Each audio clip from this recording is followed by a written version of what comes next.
ഇടത് സർക്കാരും കൈവിട്ടു, വലതുപക്ഷ സർക്കാർ ഒരു നടപടിയും സ്വീകരിക്കുന്നില്ല. അപ്പോൾ രണ്ടുപേരും കൈവിട്ട വിലങ്ങാടിനെ നമ്മൾ ചേർത്ത് നിർത്താൻ ഒരുങ്ങുകയാണ് ജനം. ടീം ജനം ചേർത്ത് നിർത്തുകയാണ്. അരുൺ കൊടുങ്ങൂരിന്റെ ഏറ്റവും പ്രധാനപ്പെട്ട റിപ്പോർട്ടാണ് പ്രേക്ഷകരിലേക്ക് എത്തിയത്.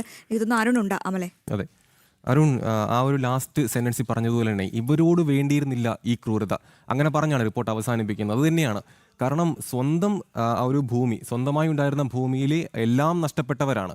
അവരോടെങ്കിലും ആ ഒരു തലചായ്ക്കാനൊരു ഇടം എന്ന ഒരു വാഗ്ദാനം അന്ന് നൽകിയതാണ്. ആ ഒരു വാഗ്ദാനം പാലിച്ചില്ല എന്നത് മാത്രമല്ല, അവരെ തിരിഞ്ഞു നോക്കുന്നില്ല ഇപ്പോഴത്തെ സർക്കാരും മുന്നത്തെ സർക്കാരും. അപ്പോൾ തലചായ്ക്കാനൊരിടം സ്വന്തം ഭൂമിയിൽ ഇങ്ങനെ അതിനുവേണ്ടി ഇങ്ങനെ അപേക്ഷിച്ചിട്ടും ഇങ്ങനെ നോക്കി നിൽക്കേണ്ടി വരുന്ന, ഏറ്റവും ഒടുവിൽ ഒരു ആശ്രയമില്ലാതെ ആ സ്വന്തം ഭൂമിയിൽ നിന്നും പലായനം ചെയ്തു പോവുകയാണ് ആ ഒരു ജനക്കൂട്ടം. അവരുടെ റിപ്പോർട്ടാണ് അരുൺ പങ്കുവെച്ചത്. നമ്മളെന്തായാലും ആ വാർത്ത നമ്മുടെ ഒരു ക്യാമ്പയിനായിട്ട് തന്നെ ഏറ്റെടുക്കുകയാണ്. ഇപ്പോൾ വിലങ്ങാടിലെ ആ ഒരു അത്തരത്തിലൊരു വീട് നിർമ്മിക്കാൻ അല്ലെങ്കിൽ അവർക്ക് വേണ്ട സഹായങ്ങൾ ചെയ്യാൻ സർക്കാർ പറയുന്ന ന്യായീകരണം എന്താണ്, ചെയ്യാൻ കഴിയാത്തതിൻ്റെ ന്യായീകരണം എന്താണ്, വിവരങ്ങൾ?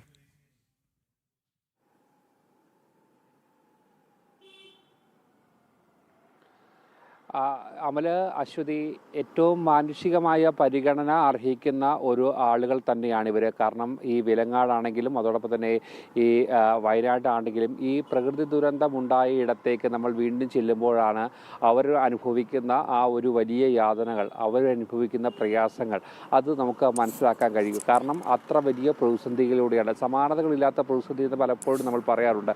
അത് ശരിക്കും നേരിട്ട് കാണണമെങ്കിൽ അവിടെ എത്തി അവരുടെ ജീവിതം ഒന്ന് മനസ്സിലാക്കണം, അവരോടൊന്ന് സംസാരിക്കണം. എങ്കിൽ മാത്രമാണ് അവരുടെ ജീവിതത്തിലുണ്ടാകുന്ന ആ ഒരു പ്രതിസന്ധിയുടെ ആഴം നമുക്ക് മനസ്സിലാക്കാൻ കഴിയും. അതിൽ വിലങ്ങാടേക്കാണ് ഈ 2 വർഷം ഇത് വലിയ ദുരന്തമുണ്ടായി 2 വർഷം ഉണ്ടായ പശ്ചാത്തലത്തിലാണ് നമ്മൾ ഈ വിലങ്ങാട്ടേക്ക് പോയത്. അവിടെ ഒരു വലിയ രീതിയിലുള്ള പ്രതിസന്ധിയിലാണ് ഈ ആളുകളൊക്കെ തന്നെയും ജീവിക്കുന്നത്. അത്ര മുന്നോട്ട് എങ്ങനെ ജീവിക്കുമെന്നുള്ളതാണ് അവരുടെ മുന്നിലുള്ള ഏറ്റവും പ്രധാനപ്പെട്ട ചോദ്യം. നേരത്തെ അമൽ സൂചിപ്പിച്ച പോലെ തന്നെ എന്തിനാണ് ഇവരോട് ഇങ്ങനെ ഒരു ക്രൂരത എന്ന് നമ്മൾ തന്നെ ചോദിച്ചു പോകുകയും അത്രമാത്രം ഒരു ബുദ്ധിമുട്ടിലാണ് ഇവർ ജീവിക്കുന്നത്. എന്തായാലും 2 വർഷം മുമ്പ് ഈ അപകടം ഉണ്ടായപ്പോൾ, ഈ പ്രകൃതി ദുരന്തം ഉണ്ടായപ്പോൾ, ഉരുൾപൊട്ടൽ ഉണ്ടായപ്പോൾ കൃത്യമായ നിലപാട് അന്നത്തെ സംസ്ഥാന സർക്കാർ എടുത്തിരുന്നു. എല്ലാവരെയും പുനരധിവസിപ്പിക്കുന്നതിനുള്ള കൃത്യമായ നടപടികൾ സ്വീകരിക്കും, അതിന് യാതൊരു തരത്തിലുള്ള ഭംഗവും ഉണ്ടാകില്ല, കൃത്യമായുള്ള ഇടപെടൽ ഉണ്ടാകുമെന്നായിരുന്നു അന്ന് പറഞ്ഞിരുന്നത്. പക്ഷേ ഒരു തരത്തിലുള്ള ഇടപെടലും ഇവിടെ ഉണ്ടായിട്ടില്ല. ഇപ്പോഴും ജനിച്ച മണ്ണിൽ നിന്നും പലായനം ചെയ്യേണ്ടി വരുന്ന ആ ഗതികേടിലാണ് ഇവിടുത്തെ ആളുകളൊക്കെ തന്നെ ഉള്ളത്. എന്തായാലും സ്വന്തമായി ഇനി ഒരു വീട് നിർമ്മിക്കുക എന്നത് ഇവരെ കൊണ്ട് കഴിയുന്ന ഒരു കാര്യമല്ല. കാരണം അത്ര വലിയൊരു പ്രതിസന്ധിയാണ്. ഉടുതുണി മാത്രമായാണ് ഈ വലിയ ദുരന്തത്തിൽ നിന്നും തലനാരിഴയ്ക്ക് ഇവർ രക്ഷപ്പെട്ടത്. പക്ഷേ ഇനി ഒരു വീട് നിർമ്മിക്കുക എന്നത് അവരെ സംബന്ധിച്ചോളം അപ്രാപ്യമായ കാര്യമാണ്. സർക്കാരിൻ്റെ സഹായം കൂടിയേ തീരൂ. ഇനി എന്ത് ചെയ്യണമെന്നൊരു അറിയാത്തൊരവസ്ഥയാണ്. ഈ പ്രദേശം ഒന്നാകെ തകർന്നിരിക്കുകയാണ്. കാർഷിക മേഖല തകർന്നിരിക്കുന്നു, അതോടൊപ്പം തന്നെ വ്യാപാര മേഖല തകർന്നിരിക്കുന്നു. അങ്ങനെ ഈ മേഖലയുടെ ഒരു സർവനാശമെന്ന് നമുക്ക് ഈ ഒരു ഉരുൾപൊട്ടലിനെ വിശേഷിപ്പിക്കാൻ പറ്റും. അത്ര വലിയൊരു ആഘാതമാണ്, അത്ര വലിയൊരു ബാധ്യതയാണ് ഈ മേഖലയിലൊക്കെ തന്നെ ഉണ്ടാക്കിയിരിക്കുന്ന. പലതവണ അധികൃതർക്ക് മുന്നിൽ സമരം ചെയ്തു, അതോടൊപ്പം തന്നെ നിരവധി പരാതികൾ നൽകി. പക്ഷേ ഒരു നടപടിയും കഴിഞ്ഞ സർക്കാർ എടുത്തില്ല. ഈ സർക്കാർ വലിയ വാഗ്ദാനം നൽകുന്നു. ഇത്രയും വലിയ പ്രശ്നങ്ങൾ ഉണ്ടായിട്ടും കേവലം 5 കോടി രൂപ മാത്രമാണ് വിലങ്ങാട് പാക്കേജിന് വേണ്ടി ഇവർ പ്രഖ്യാപിച്ചിരിക്കുന്നത്. പക്ഷേ ആ പൈസ ഒന്നും, ഈ പണമൊന്നും, അനുവദിച്ച പണം അല്ലെങ്കിൽ ഈ ബജറ്റിൽ പ്രഖ്യാപിച്ച പണമൊന്നും ഇവിടേക്ക് ഒരു തരത്തിലുള്ള കാര്യങ്ങൾ ചെയ്യാനും ഉണ്ടാകില്ല. എന്തായാലും കൃത്യമായ ഒരു ഇടപെടൽ ഇവിടെ അത്യാവശ്യമാണ്. അല്ലെങ്കിൽ ഈ പാവങ്ങളുടെ ജീവിതം വലിയ രീതിയിലേക്കുള്ള ചോദ്യചിഹ്നമാകും. സമൂഹത്തിന് മുന്നിലേക്ക് വലിയ ചോദ്യങ്ങളാണ് ഇവർ ഉയർത്തുന്നത്. നാളെ മറ്റിടങ്ങളിലും ഇത്തരം സംഭവങ്ങൾ ഉണ്ടാകുമ്പോൾ അല്ലെങ്കിൽ ഇത്തരത്തിലുള്ള ദുരന്തങ്ങൾ ഉണ്ടാകുമ്പോൾ ആദ്യ സമയങ്ങളിൽ വന്നു പോവുകയല്ലാതെ മറ്റുള്ള അധികൃതരുടെ ഭാഗത്തു നിന്നും കൃത്യമായ ഒരു കനിവുണ്ടാകില്ല എന്നാണ് അവർ വേദനയോടെ പറയുന്നത്. എന്തായാലും കൃത്യമായ ഒരു ഇടപെടൽ അധികൃതരുടെ ഭാഗത്തു നിന്നും ഉണ്ടാകണം. ഇല്ല എങ്കിൽ ഇവരുടെ ജീവിതം വലിയ രീതിയിലുള്ള ഒരു പ്രതിസന്ധിയിലേക്ക് പോകുമെന്നുള്ള കാര്യത്തിൽ സംശയമില്ല. ഇപ്പോഴും അത്ര വലിയ പ്രതിസന്ധിയിലൂടെയാണ് ഇവർ കടന്നു പോകുന്നത്. അമല്, അത് തന്നെയാണ് വിലങ്ങാടിന്റെ വിലാപം. അത് നമ്മൾ എത്തിച്ചുകൊണ്ട് തന്നെ ഇരിക്കും. അരുണെ, മറ്റൊരു പ്രധാനപ്പെട്ട ചോദ്യം, വയനാടിനൊപ്പം തന്നെ നമ്മൾ കൂട്ടിച്ചേർത്ത് വായിച്ചതായിരുന്നു, അല്ലെങ്കിൽ അതേ ദുരന്തത്തിന്റെ തീവ്രത ഉള്ളൊരിടമായിരുന്നു വിലങ്ങാട്. പക്ഷെ വിലങ്ങാട് എന്തുകൊണ്ടോ അവഗണനയുടെ വക്കിലാണ്. പലപ്പോഴും പല കാര്യങ്ങൾ അവിടെ വിലങ്ങാട് വിലങ്ങുതടിയാകുന്നുണ്ട്. പ്രത്യേകിച്ച് മാറി മാറി വരുന്ന സംസ്ഥാന സർക്കാർ, അന്ന് ഇടതുപക്ഷമാണ് ഭരിച്ചിരുന്നത്. അന്ന് ഒരുപാട് വാഗ്ദാനങ്ങൾ വലതുപക്ഷം, അന്നത്തെ പ്രതിപക്ഷം മുന്നോട്ട് വെച്ചു. വിലങ്ങാടിന് വേണ്ടി പുനരധിവാസം, മറ്റ് പാക്കേജ്, കാർഷിക മേഖല മുഴുവൻ ഒലിച്ചുപോയി. ഇതിനൊക്കെ കൃത്യമായ നടപടികൾ സ്വീകരിക്കണമെന്ന് അന്ന് എപ്പോഴും പറഞ്ഞിരുന്ന പ്രതിപക്ഷമാണ് ഇന്ന് ഇപ്പോൾ സംസ്ഥാന സർക്കാരായി മാറിയിരിക്കുന്നത്. പക്ഷേ ഈ വലതുപക്ഷ സർക്കാരും അതിനുവേണ്ടി ഒരു നടപടിയും കൈക്കൊള്ളുന്നില്ല എന്ന് പറയുമ്പോൾ ഇവരുടെയൊക്കെ മനോഭാവം കൃത്യമല്ലേ, വ്യക്തമല്ലേ? എന്താണ് ശരിക്കും ഇങ്ങനെ കണ്ണടയ്ക്കാനുള്ള ഒരു കാരണം?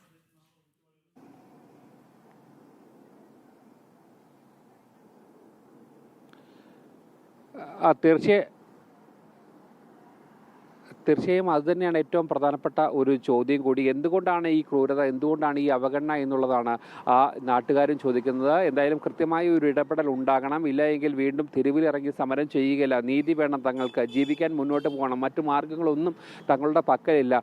ഉണ്ടായിരുന്ന കൃഷിസ്ഥലം പോയി, വ്യാപാര മേഖല ഒന്നാകെ തകർന്നിരിക്കുന്നു, വീട് പോയി. ഇനി ഒരു വീടുണ്ടാക്കുക എന്നത് ഇവരെ സംബന്ധിച്ചോളം വലിയ രീതിയിലുള്ള പ്രതിസന്ധിയാകും. കാരണം ഒരാൾക്ക് പോലും പുതിയ വീടുണ്ടാക്കാൻ പറ്റാത്തൊരവസ്ഥയാണ്. കയറിക്കിടക്കാൻ സുരക്ഷിതമായ ഒരു ഇടമെന്നുള്ളൊരു ആവശ്യമാണ് ഇവർ മുന്നോട്ട് പോകുന്നത്. എന്തായാലും UDF സർക്കാരിൻ്റെ മുന്നിലേക്ക് ഈ പ്രശ്നങ്ങളൊക്കെ തന്നെ നിർത്തിയത് അവിടുത്തെ ജനപ്രതിനിധികൾക്ക് കൃത്യമായി അറിയാവുന്നതാണ്.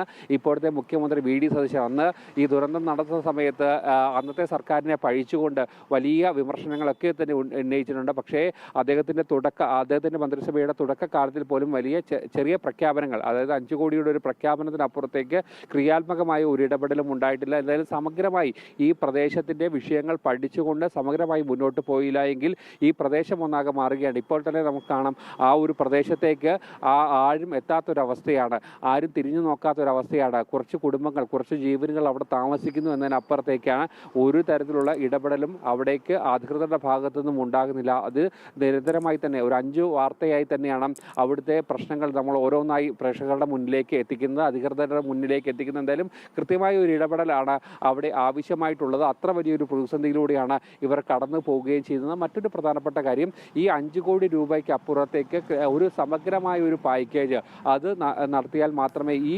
പ്രദേശത്തു നിന്നും ആളുകൾ കുടിയൊഴിഞ്ഞു പോകുന്ന അല്ലെങ്കിൽ പലായനം ചെയ്യുന്ന ഒരവസ്ഥയിലേക്കാണ്.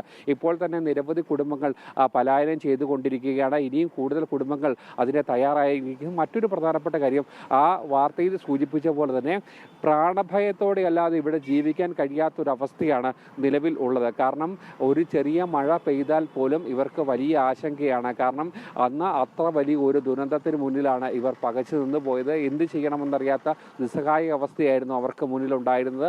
കാരണം ഉരുള്, അതോടൊപ്പം തന്നെ മലവെള്ളം ഇങ്ങനെ കുത്തി ഒലിച്ചു വരുന്ന ആ കാഴ്ച, അതുകൊണ്ട് തന്നെ ചെറിയ മഴ പോലും ഇവർക്ക് ഇന്നൊരു വലിയ പേടി സ്വപ്നമാണ്. അങ്ങനെ മുന്നോട്ട് പോകാൻ കഴിയാത്തൊരവസ്ഥയിലേക്കാണ് ഈ ജനതയുള്ളത്. ഇവിടെ ഇനി അവശേഷിക്കുന്ന ആളുകൾക്കെങ്കിലും കൃത്യമായ ഒരു സഹായം നൽകിയില്ല എങ്കിൽ വലിയ ബുദ്ധിമുട്ടിലേക്കാകും. ഈ പ്രദേശത്തെ ഒരു സർവനാശം വിതച്ചുകൊണ്ട് തന്നെയാണ് ഈ ദുരന്തം ഉണ്ടായത്. അതുകൊണ്ട് തന്നെ സമഗ്രമായൊരു പാക്കേജാണ് ഇവിടെ ആവശ്യം. ഇല്ല എങ്കിൽ ഈ വലിയൊരു പ്രതിസന്ധിയിലൂടെയായിരിക്കും ഈ ജനത ഒന്നാകെ കടന്നു പോകുക. അശ്വതി, ശരി. അതാണ് കാരണം, സ്വന്തം മണ്ണിൽ അന്യരായി അനാഥരായി വാടക വീട്ടിൽ താമസിക്കേണ്ടി വരുന്ന അവരുടെ ദുരവസ്ഥ അത് മനസ്സിലാക്കാൻ സർക്കാർ ശ്രമിച്ചിരുന്നെങ്കിൽ ഇത്തരത്തിലൊരു ദുരവസ്ഥ അവർക്ക് നേരിടേണ്ടി ഉണ്ടായിരുന്നില്ല. അതാണ് നിർണായക ചോദ്യം. ഇവരൊക്കെ ആരെയാണ് താങ്ങേണ്ടത്? ഇവരൊക്കെ ആരെയാണ് താങ്ങി നിർത്തേണ്ടത്? ഇങ്ങനെയുള്ളവരെയല്ലേ നമ്മൾ സഹായിക്കേണ്ടത്? പിന്നെ നിങ്ങൾ ആരെയാണ് സഹായിക്കുക? എന്തായാലും അരുൺ വളരെ പ്രധാനപ്പെട്ട വിശദാംശങ്ങളും റിപ്പോർട്ടുകളും. എന്തായാലും നമ്മളിതൊരു ക്യാമ്പയിനായി തന്നെ ഏറ്റെടുത്ത് വിലങ്ങാട് എന്ത് നടപടി ഉണ്ടാകും, ആ നടപടി ഉണ്ടാകും വരെ പ്രേക്ഷകരിലേക്ക് ഈ വാർത്ത സംപ്രേഷണം ചെയ്യും. അധികൃതർ കണ്ണ് തുറക്കണം, കണ്ണ് തുറപ്പിച്ചേ മതിയാകും. നമ്മൾ കണ്ണ് തുറപ്പിക്കുമല്ലേ? ദുരന്തം ബാക്കി വെച്ചവരാണ്, അവരെ ഇനിയും ദിവസേന കൊല്ലാൻ അനുവദിക്കില്ല.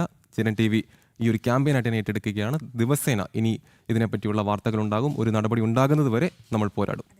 പ്രത്യേകിച്ച് അമലെ, ഈ ദുരന്തം നടന്ന സമയത്ത് നിരവധി ജനപ്രതിനിധികൾ അവിടെ എത്തി. മാധ്യമങ്ങൾക്ക് മുൻപിൽ ഷൈൻ ചെയ്തു എന്ന വാക്ക് തന്നെ ഉപയോഗിക്കാനാണ് ഞാൻ താല്പര്യപ്പെടുന്നത്.